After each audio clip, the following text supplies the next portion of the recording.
ജീവിതത്തിൻ്റെ താളുകൾ പിന്നിലേക്ക് മറിച്ച് നോക്കുമ്പോൾ നിറം മങ്ങാതെ കിടക്കുന്ന ഒരു ചിത്രമുണ്ട്.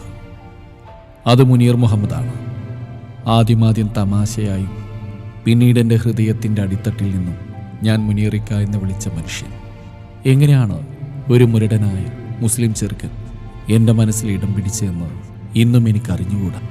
മുനീറിക്കയെ ഓർക്കുമ്പോഴൊക്കെ എൻ്റെ ഉള്ളിൽ തണുത്ത കാറ്റേറ്റ് ബസ്സിൻ്റെ സൈഡ് സീറ്റിൽ യാത്ര ചെയ്യുന്ന ഒരു കൗമാരക്കാരി ഉണരും.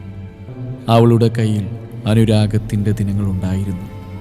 അതിൻ്റെ പുറംചട്ടയിൽ മുടി പിന്നി ചെമ്പരത്തി പൂ ചൂടിയ പെൺകുട്ടി അവളെ നോക്കിക്കൊണ്ടേയിരുന്നു.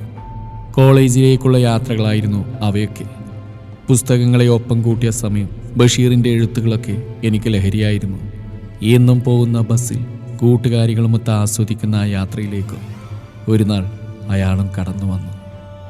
ചീകിയൊതുക്കാതെ അലസമായി പറന്നു കിടക്കുന്ന കറുത്ത നീണ്ട മുടികളാണ് ഞാൻ ആദ്യം ശ്രദ്ധിച്ചത്. ഗൗരവം നിറഞ്ഞ മുഖഭാവവും കയ്യിൽ തൂക്കി പിടിച്ച ബാഗുമായി അയാൾ കടന്നു വന്നു. ആരെയും നോക്കാതെ മറ്റൊന്നും ശ്രദ്ധിക്കാതെ ഒരു സീറ്റിലേക്ക് ഒതുങ്ങിക്കൂടി പുസ്തകങ്ങളിലേക്ക് മാത്രം മുഖം പൂഴ്ത്തിയിരിക്കുന്ന ആ ചെറുപ്പക്കാരനോട് ആരാധന തോന്നിയതെങ്ങനെയെന്ന് എനിക്കറിഞ്ഞുകൂടാ.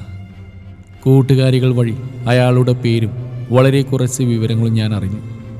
ആദ്യമൊക്കെ ഒരു നേരം പോക്കിന് അയാളെ ശ്രദ്ധിച്ചിരുന്ന ഞാൻ എപ്പോഴോ മുതൽ അയാളുടെ വരവിനായി കാത്തിരിക്കാൻ തുടങ്ങി. അയാളുടെ സീറ്റിന് പുറകിലിരുന്ന് ആ മുടിയിഴകൾ പറക്കുന്ന കണ്ടിരിക്കാൻ എനിക്ക് വല്ലാത്തൊരു ഇഷ്ടമായിരുന്നു. അപ്പോഴൊന്നും അയാളെന്നെ ശ്രദ്ധിച്ചിരുന്നതേയില്ല. പിന്നീടെപ്പോഴോ എൻ്റെ ഹൃദയത്തിലേക്ക് അയാളും ആ തീക്ഷ്ണമായ നോട്ടവും ഇരച്ചു കയറി. എനിക്ക് അയാളോട് പ്രണയം തോന്നി, പറയാൻ കഴിഞ്ഞില്ല.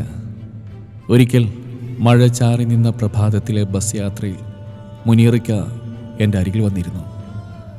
അയാളുടെ കണ്ണുകളെ നേരിടാൻ ഞാൻ ധൈര്യപ്പെട്ടില്ല. പരസ്പരം ഒന്നും മിണ്ടാതെ ആ യാത്ര അവസാനിച്ചു. കണ്ണുകൾ കൊണ്ട് പ്രണയിക്കുന്നത് എങ്ങനെയാണെന്ന് ഞങ്ങൾ പഠിച്ചു. പതിയെ ഞങ്ങൾ സംസാരിക്കാൻ തുടങ്ങി. വായിച്ച പുസ്തകങ്ങളെപ്പറ്റിയായിരുന്നു അധികവും. പരസ്പരം നോക്കിയിരുന്നു, ഓർത്തിരുന്നു.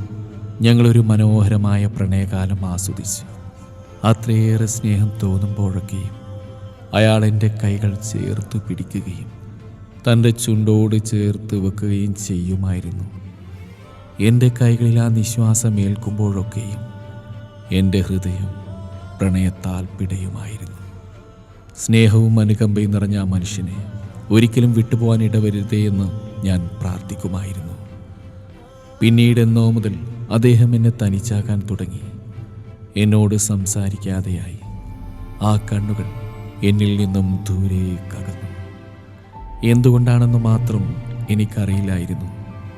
പാതി വഴിയിൽ ഉപേക്ഷിക്കപ്പെട്ടതുപോലെ ഞാൻ നിസ്സഹായായി നിന്നു. എൻ്റെ ഹൃദയം തകർന്നു. എനിക്ക് കരയാൻ പോലും കഴിഞ്ഞില്ല.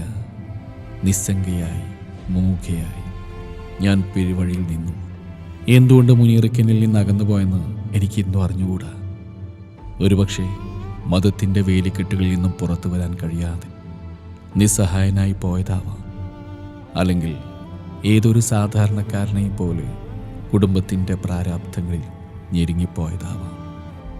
അതുമല്ലെങ്കിൽ അവസാനമായി കണ്ടപ്പോൾ ഞാൻ കരഞ്ഞു.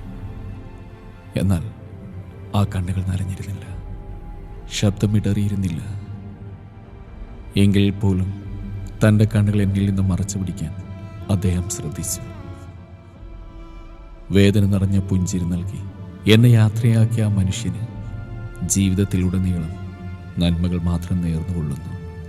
എന്തെന്നാൽ മുനീർക്ക, ഞാൻ നിങ്ങളെ അത്രമേൽ സ്നേഹിച്ചിരുന്നു.